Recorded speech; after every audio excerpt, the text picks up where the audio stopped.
Are you looking for a highly impactful course that can greatly help alleviate your anxiety or depression?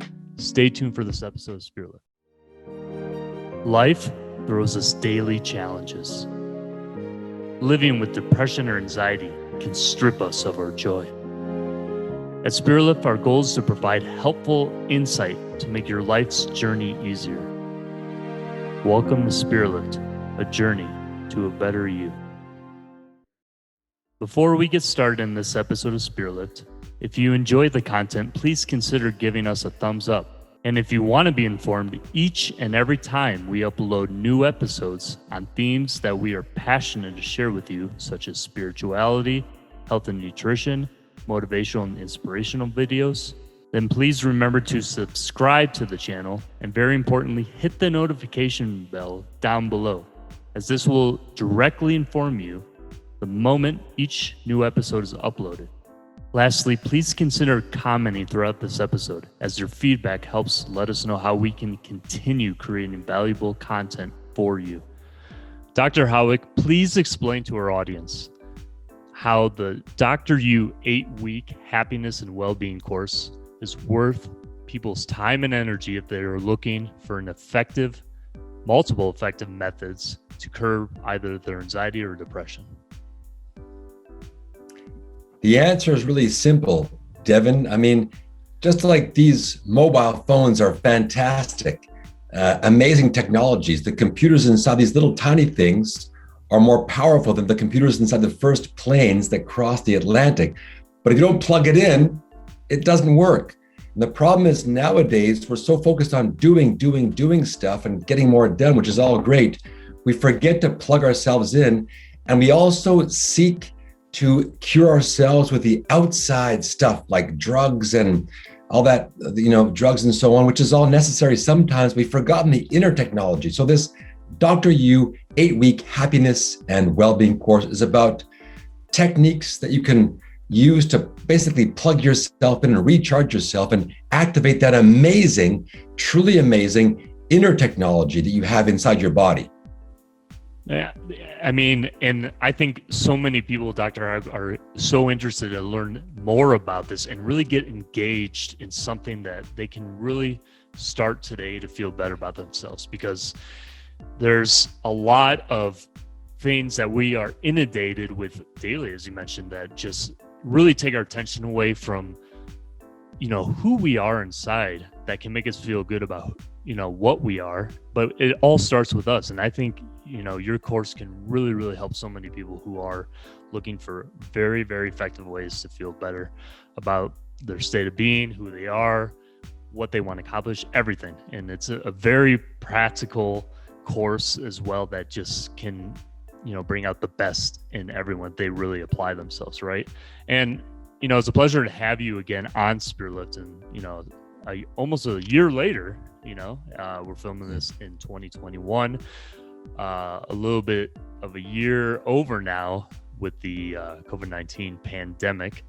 And, this could not be a more timely course to speak about, because people all over the world are still, suffering greatly with issues of anxiety and depression. So we want to help you wherever you are, viewers and listeners, in the best way we possibly can. And that's what this episode is about. So Dr. Howe, you've done, you're very involved with your work at Oxford, and you've conducted groundbreaking studies about placebos and why we need unbiased experiments related to them. And that work you've done and have published over the years has just been absolutely phenomenal. And I encourage all of our viewers and listeners to check it out when you can. And we'll include all of Dr. Howick's information in the links below. And I want to go back to what you were saying again about being the, let's say, the inner pharmacist, your inner surgeon, psychologist. Can you expound on that a bit more, Dr. Howick, and just talk about what that means? How are we in any way, and how do we have this capability of being our own pharmacist, surgeon, psychologist? What does that mean exactly? Yes, our body creates its own happy chemicals. The word endorphin is basically two words squished together: endogenous, which means made by your body, and morphine. So endorphin, which many people have heard of, most people have heard of, is just morphine that your body makes. That's not a kind of some quack explanation. That's what it is. Your body makes morphine, and it delivers it to the right place in the right dose. Your body makes serotonin. People have heard of Prozac and other selective serotonin reuptake inhibitors. Those drugs work for some people, but the way they work is by basically helping your body make more serotonin by itself, which it already does anyways.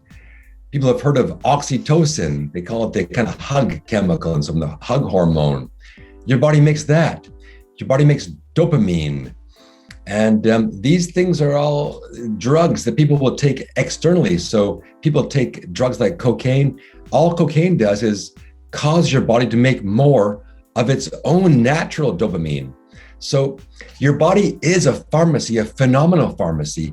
It's also a surgeon. If you get a little scratch in your skin, unless it's very deep and gets infected, it all gets sewn back together, or attached back together the same way a surgeon would do it. We can also, controlling our thoughts is very difficult, but we can also influence at least how we respond to our thoughts. So we are also our own psychologists. And I'm not saying that the external stuff, the morphine that you might need for severe pain or other drugs you might need for severe illness, those are all wonderful and needed. A surgeon's also needed sometimes. A psychologist sometimes needed. The problem now is we only focus on those other outside things, and we use too much. Just like having a cold beer on a hot day, having one cold beer on a hot day might make you feel relaxed, not bad for you, might even be good for you. But having 10 is too much. It's going to be bad for you. We're doing the same thing with medicine right now, using too much, so much that it's causing harm. So more people die from prescription painkiller overdose in the US than are killed by heroin and cocaine combined. No, that's just one example. I could go on and on about it. So yeah, no, and the thing is, you're right. I think what's so interesting about what you do with your work and what you've done with also this course is giving us an idea, at least how to access this from within to make it really work for the better of us, because we are, as you say, like so reliant and dependent on so many things that are actually, these outside stimulants that are very detrimental to our health in the end of the day. And to access all these elements that you're talking about, and as part of your course, you have a part of it as labeled the relax and start in neutral, theme of your course. So to really get in the right state of being, the right state of mind to have like this access internally that we're talking about, does everything have to start with that? Is the relaxation part of it? That's a key part of it. The course, I'd say if people do one part of the course, only that's the main part to do, because people think of positive thinking, and the book does get into positive thinking. However, most of our thoughts are negative already. And people think, well, to cure the negative thoughts, the antidote to negative thoughts is positive thoughts. The problem is that it's almost impossible to control our thoughts fully. Controlling our bodies is easier. If I say lift my hand up, it goes up, go down, it goes down. If I tell you don't think about a red monkey, you just thought about a red monkey, you couldn't help it. So the antidote to negative thinking is actually just to chill out and relax. And when you just relax, we induce the relaxation response, the positive thoughts, these happy thoughts arise spontaneously. And at a lower level, at a biochemical level, what happens is when your body's stressed out, and we're all too stressed out nowadays, when your body's stressed out, things like the digestive system are suppressed. So you can't extract, even if you eat the healthiest food and green smoothies and all that stuff, if you're stressed out, your body's not absorbing it as much as it should. Your immune system is being basically suppressed. And the reason is simple, Devin. It's that the fight or flight response, if you're being attacked by a wild tiger, a saber-toothed tiger, it's not good for your body to waste energy fighting that tiger. It's not good for your body to waste energy fighting an infection or digesting food. So all the energy is diverted towards the muscles to make you run or fight. And then when you relax, you no longer need to fight the tiger. There's no need to send extra energy, extra blood to the skeletal muscles to make you run or fight.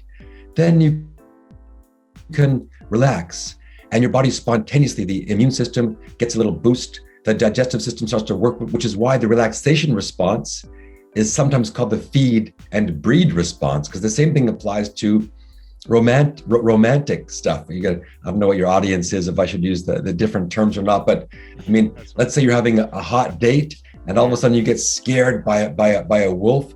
You're not thinking about you're not thinking romantic thoughts anymore. You're thinking, how can I protect the person I'm with, and then run. So this is why starting in neutral is so important. And it kind of busts a myth, Devin. The myth is that positive thinking is the antidote to negative thinking. Positive thinking is, first of all, it's almost impossible to do right unless you're relaxed. And relaxation on its own spontaneously generates positive feelings.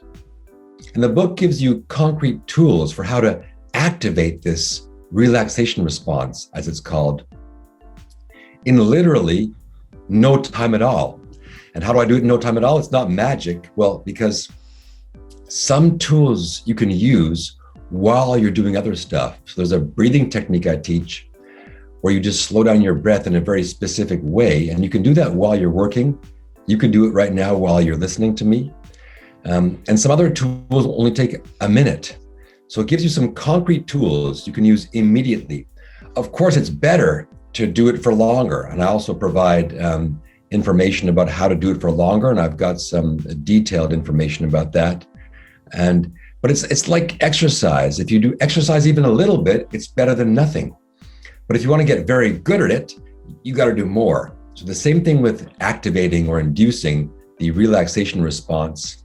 I provide tools for people they can do right away while they're at work, while they're taking a 1 minute break, and also open the door for them to pursue longer exercises should they have time and want to put it into their schedules.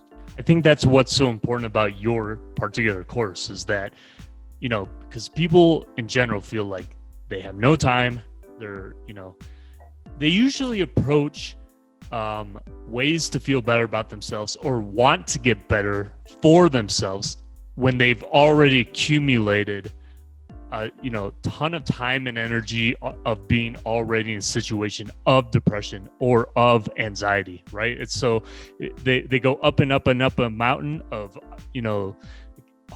a huge mountain that is depressive related or anxiety related. And then they're like, okay, I'm about to crack, I'm about to fall, I'm about to collapse. I need something now, right? So yeah, that is not the best way to approach getting better. But what I like what you do with your courses, like say, for those people who are at the top of the mountain, and just totally strung out on different issues, right? And then at the same time, they have no time for this thing. They have no energy for this thing. They're distracted by this thing. What's good about your course, I feel, and I think people really benefit from it, is that, like you said, Ray, if you want to incorporate small bits of it and try it out in a short amount of time, in a break here, or when you wake up in the morning here, or this time of your day here, you do it little by little, incrementally, see the changes that occur, and then you're going to naturally make space and want to make space to really get into it in a more fully fledged way that will have a longer, deeper impact for you. Wouldn't you say? That's exactly right. So the course is designed for busy people like you and me. I know what it's like to be busy. I got 2 young kids. I got one kid turned 1 a week and a half ago. Another one's 2.5. Congratulations. Thank you. It's wonderful, but it's, I don't get enough sleep. Often don't get enough sleep. I've got to work. I've got to, pick the kids up from nursery sometimes, help out and all that stuff. And so I barely have time. So this is the kind of thing that I could use. I mean, of course, this is my job. So I do it maybe more than most people, but the course is it's quick. It's like you got a 3 to 5 minute video per week. That's nothing. You can do that while you're brushing your teeth. And the exercises, quick. Some of them take no time at all. but they're powerful. They're based on a wide body of evidence. So think of the course at the tip of the iceberg, where I've done everything under the iceberg for you, prepared it, digested it, and then I present you with just the tip, so you could just see, a 3 to 5 minute video. I think only one of them is longer than that. It adds up to 30 seconds a day, short exercises, little nuggets you can use right away. And you spoke about accumulating the benefits. The benefits can be felt immediately. Just taking one deep, slow breath will make you feel better straight away. It changes your whole biochemistry. But it does, of course, build on different aspects, because in what happens is people inevitably focus on one thing or the other. What the Dr. You method, what's one thing that's special about it is that it ties in the mental well-being, the physical well-being, and the social well-being, because they're all connected. There's not a single thing that's just in your mind. People say, oh, the placebo effect, just in the mind. Nothing's just in your mind. If you're thinking about it, I can measure it in your brain. Your brain is not just your mind. Your brain is something physical, and the brain affects your body. Likewise, if your body is a certain way, if you kind of sit down all day and don't move, you're going to feel more depressed. The same thing applies to social connections. Being socially isolated is as bad for your health as smoking.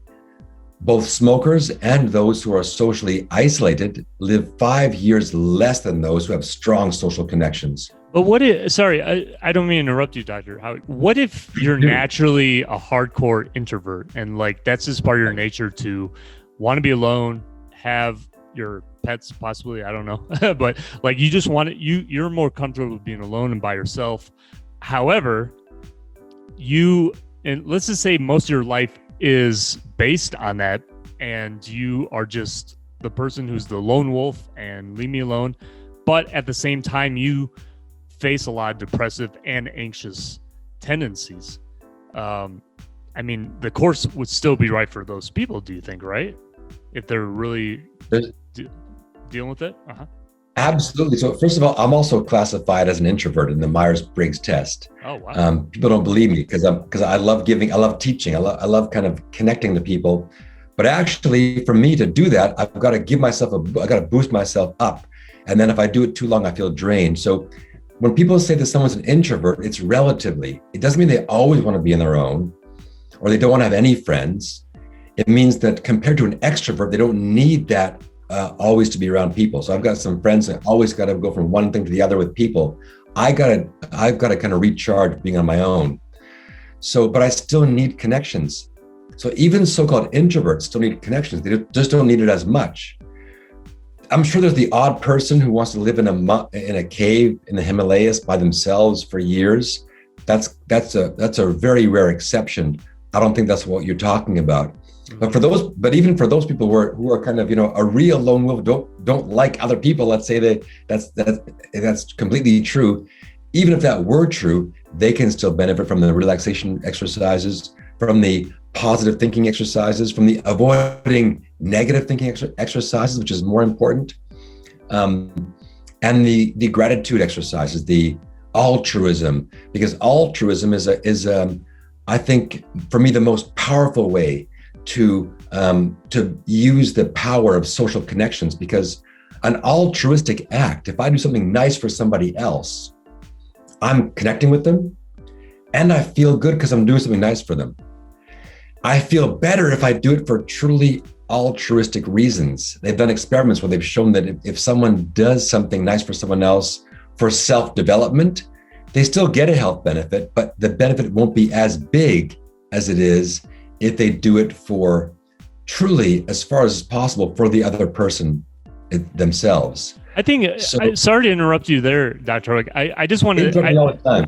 No, yeah, I just wanted to point that out, that particular part of your course that I think is quite different. I've never come across something like that before, or someone actually talk about doing that specific type of act that will actually not only help someone else, the world, but also precipitously help you in some way because you are giving. And I think that I really love that element about, what Dr. You is about, because we think so much that, we just it's all about us. We got to work on us, or we got to feed our thing. But actually the more we do give, the more really the universe rewards us in the end, right? With either benefits or health or happiness, right? That's a really important point. I'm glad you interrupted me. Please carry on doing so. And the altruism is actually a mystery from the selfish gene perspective. So the kind of hardcore, simplistic theory of evolution, whereby my genes are selfish. My genes want to propagate, reproduce as much as they can. By that rationale, by that theory, altruism is bad for two reasons. First of all, if I'm doing something nice for someone else, for you, I'm taking away time and resource for building up my own wealth and health and making my own babies and so on. So altruism is a mystery from the selfish gene, simplistic evolutionary point of view. The only way to explain it, and some evolutionary biologists have brought this up, to explain altruism using evolutionary theory is to say that we're all in this together. It's not my selfish genes or your selfish genes. As a human race, we are all in this together. And that's what's beautiful about it. And I think that's explains why also in evolutionary scientific terms, why we get this immediate health benefit. It's not just a feeling that we feel good. There's a measurable health benefit we get from altruistic acts. And I want to feed that, if it sounds all right to you, Doctor, into the part of your course that says that focuses on empathy, right? It's a be nice to yourself. Yeah. You still currently hold the title of the director of empathy at Oxford. Is that correct? The empathy program? Yes, the Oxford Empathy Program. Yes. So that's a very unique type of program, I would say, that is offered like in any institution, right? I think it's just quite profound that there is a program like that, really. I mean, it's just incredible, and it also being in Oxford is really interesting. Yes. So people need to understand, really, I think, in better detail what empathy also is, okay? Because I want to kind of tie what we were just talking about before with the theme of empathy. So, you're the director of the empathy program at Oxford. What really, can you just give a clear definition, people, what empathy is? And I think it's not easy for everyone to be empathetic for a myriad of reasons, but how can we practice being more empathetic in general as well? Great point. So yes, this director of the Oxford Empathy Program grew out of my research with thousands of people in healthcare. And it turns out that doctors who take more time to enhance their innate empathy for their patients don't just make their patients feel better and say, wow, that doctor's a nice person. It reduces their patients' pain, reduces morphine use, improves satisfaction, quality of life, etc. So I learned that this empathy wasn't just a kind of fluffy thing. And it was actually a tool which doctors can use. And the evidence upon which it's based is the same kind of evidence we use to prove drugs work, namely randomized trials. It doesn't have a huge benefit, but it's a benefit. That got me thinking, well, what about self-empathy? Because I realized that, how can I apply this in the Dr. U course? Well, it turns out that I realized humans are often more empathic towards their dogs than they are towards themselves. I mean, let's give an example. I think it's easy to do that for me. Let's say your dog. Let's say your dog makes a mistake, does something naughty. My dog used to get into the peanut butter and eat it or whatever. I mean, you might get upset with them if it's right. They don't understand if you scold them 5 minutes later, even. So if it's right in the moment, you can kind of give them a little, instruction that it's not the right thing to do. Then you forget about it. You don't keep reminding them the next day, the next month. But for ourselves, we make one mistake and we'll play it in our minds that day over and over again, next week, next year, 5 years, 10 years, 20 years, more later. Instead of just saying, hey, you know what? I'm not saying to ignore mistakes, learn from your mistakes, absolutely, but playing it over and over again, literally tens of thousands of times, does not help. Make a note, see what you can do to change it, do your best, pat yourself on the back, and move on. So that's what I mean. And you asked about what the definition of empathy is. some things are hard to define, like the word love. Try to define the word love in the dictionary. You're going to read it in the dictionary and say, well, that kind of makes sense, but it's not really what doesn't make sense at all. So the word empathy is one of those words where people just know what it means. But if you force me to say what it means, because I am an academic and I do have to do that, it's kind of understanding. And I add something to the understanding, mutual understanding, if it's between two people, or understanding yourself, and then doing something about it. And that's kind of a novel aspect of the way I conceive of what I call therapeutic empathy. So give yourself a little break, understanding you were too tired, whatever the reason was. Make a note for how you can improve and avoid doing the mistake next time. And then give yourself a pat in the back and move on, do something else, anything else. I think a lot about what Dr. Yu really reveals and teaches us is that we have to really have a more introspective, reflective, and recognition of everything, what we are, right? Everything that we experience here inside, and pay attention to it, right? I mean, the part of the reason, going back to what we were talking about at the beginning of the conversation, with some of the facts that you pointed out, is that a lot of what we rely on, what makes us happy, has to do with external stimuli, right? And when you get away from that, or when you depend too much on that, you really are hollowing out everything going on internally, and it just falls apart, right? So what I think is really good about Dr. Yu is that it's the journey of the inward discovery, right? And all of the beauty and tools that come with that, right? And I think that's what makes what you're doing so powerful. Yeah, people don't realize how amazing your body, Devin, is amazing. Mm-hmm. And people forgot that. So your bones, pound for pound, are stronger than steel. Mm-hmm. If I were to take your blood vessels and lay them end to end, they'd wrap around the earth a couple times. If I took the vessels of your lymphatic system, which is less known than the circulatory system, and lay them end to end, there are about 5 times. You've got 30 trillion cells in your body. When people hear the word 1 trillion, the government spent 1 trillion on that. They don't understand what it means. It's impossible to conceive the number 1 trillion. You have $100 in your pocket, or 1,000, you can think of that, or 10,000. What $10,000 looks like in your pocket, or 1 million, or 1,000 million is 1 billion, or 1,000 billion. It's a crazy number. We got 30 trillion cells. There's 100 million new cells being born in your body every minute. Isn't that phenomenal? I can't even wrap my head around that when you say something like that. It's just like, yes, it just blows my mind, right? I mean, there's just so many tiny microscopic things happening, all just in every single millisecond, and that all seem to work in harmony and unison to make everything we do just work somehow, and we take it for granted, I think, a little bit. No? We totally take it for granted until we lose our health, which is why this course is for people who say, I'm kind of interested in this stuff, but I'm not sure if it's scientific. I'm not sure if I have time. Bang, sign up.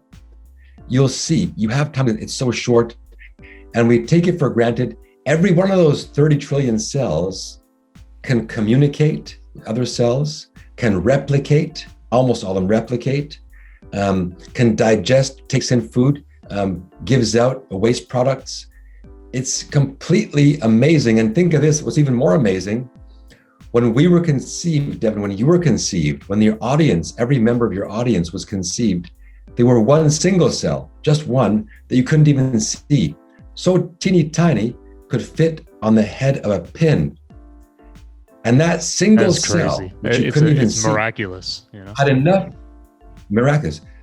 technology in that cell, enough information in that cell to make eyes, a brain, hair, teeth, nose, heart, lungs, liver, muscles.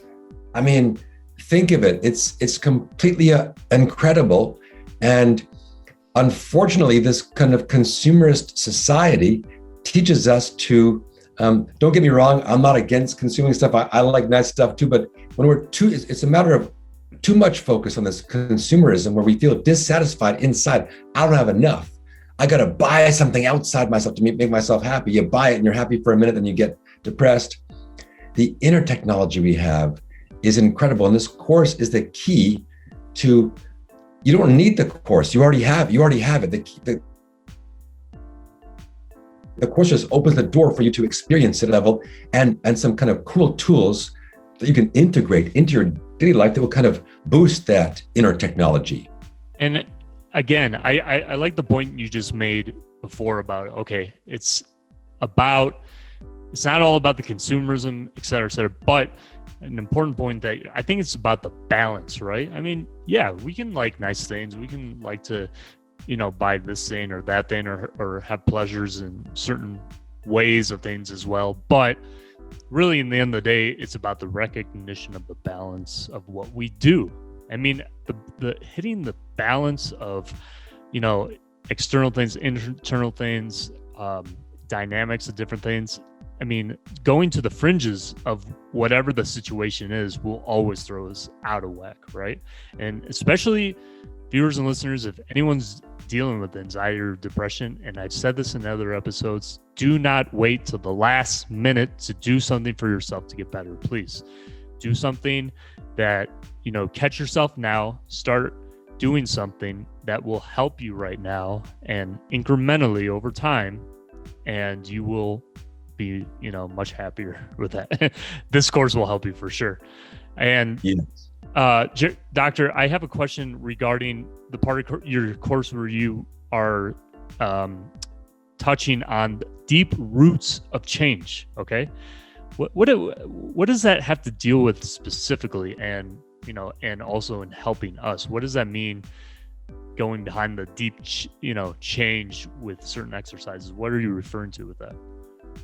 There's two things. The first thing is kind of counterintuitive, Devin. It's that it's the importance of putting this into a daily routine. Now, when I talk about a daily routine, many people say, well, hey, you know what? The routine is boring. I want to be creative. I don't want to have the same old routine every day. In fact, it's the other way around. If you don't have a routine, you cannot be creative. Why? What if I wanted to invent a new way to brush my teeth every morning? I'm going to be creative. I don't have a routine for how I do it. I'm going to have a new way every time. It means every morning you're spending mental energy and focus thinking of a new way, a new technique to brush your teeth, compared to the same way you do it all the time. You're not even thinking. You can be doing it and talking to your wife or kind of walking around and putting your shirt on or whatever it is you're doing. So same thing with this stuff. Making a routine frees you up. Or clothing, another example. So I've got this suit here, I've got 3 the same one.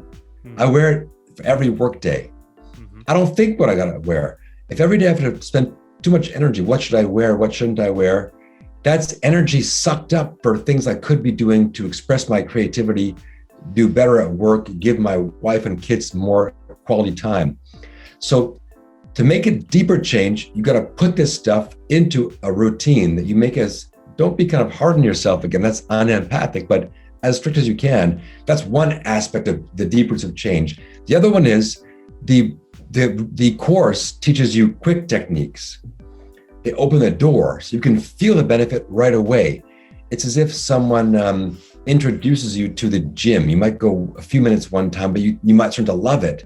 And so going deep, I won't get into the details now, but it kind of provides you with a pathway you can go down to really deepen some of these practices in terms of the relaxation response, altruistic acts for that. For relaxation response, you can do it for longer in the morning and evening. For altruism, you can kind of set a goal for your life. Don't just settle for whatever you're doing. Try to turn your life into a life of, insofar as you can, service to others. So it's a way of deepening. So 2 things to answer your question: make a routine, and I provide some ideas and some pathways people can pursue to really go deeper and get more benefit out of the tools that they will have learned by that time if they followed the course. Yeah, and that's quite important. And I've gone through, all these elements of the course itself as well. And it's so, you do have a good set balance of different things that people can do and instantaneously do to really, really get, and especially, I don't know, maybe if there's something that happens in your day-to-day already that just is kind of a bottleneck you get hung up on in some part of the day, and you don't know how to take the right type of break or relax a little bit or just refresh yourself. This course definitely does that for you, right? And that certainly helped me out for sure. And I'm grateful for that. And Doctor, just to conclude with this episode, I just want you to speak to our audience and viewers right now, and just kind of like on a encouraging level. If someone out there at this very moment is just really overwhelmed, really distraught, really they don't really find the value of who they are and really why they're living day to day, like what kind of words of just general encouragement can you give them right now?